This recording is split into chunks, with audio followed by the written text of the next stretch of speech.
د نن ورځې تازه او مهم خبر د پکتیا ډنډې پټان ولسوالۍ کې د پاکستاني پوځیانو پر ضد ولسي پاڅون شوی دی.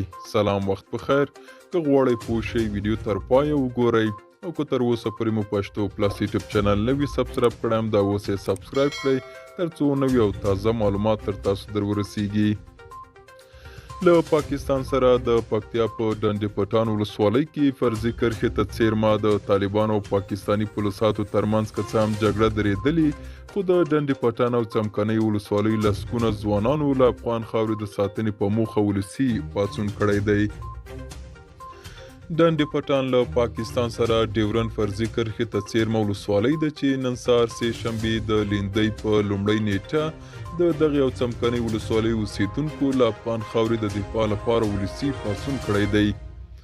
یو ځای سرچینې چې نه یې غوښتل نوم یې څرګند شي اطلاعات یې وروسته په لیږل شوي غږیز پیغام کې وایي چې د پاکستاني پوځیانو او طالبانو ترمنځ د نښتې پر مهال سلګونه کورنۍ له خپلو مینو بېځایه شوي دي.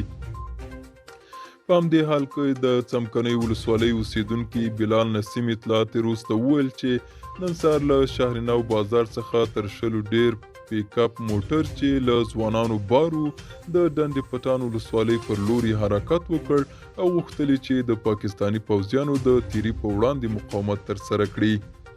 دغه په وینا چې په دغه پاڅون کې ځینو قومي مشرانو هم ګډون کړی و او فرضي کرښې ته څیرمه د پاکستان پوځ او نظام پر ضد شعارونه ورکول. تېره ورځ د رامنځته شوې ستونزې د هواري په موخه د طالبانو د ملي دفاع وزارت یو پلاوی هم پټان ولسوالۍ ته تللی و او هلته یې له پاکستاني پوځیانو سره ناسته کړې وه، خو خبرې یې بې پایلې پای ته رسېدلې وې. ویل کېږي چې طالبان غواړي د ډنډې پټان ولسوالۍ لار د ځاځي اریوب له سرحدي ولسوالۍ سره ونښلوي، خو پاکستان د دې کار مخالفت کوي. دا و زموږ نننۍ چمتو شوي ویډیو. تر بیا ښه وخت، ښې چارې.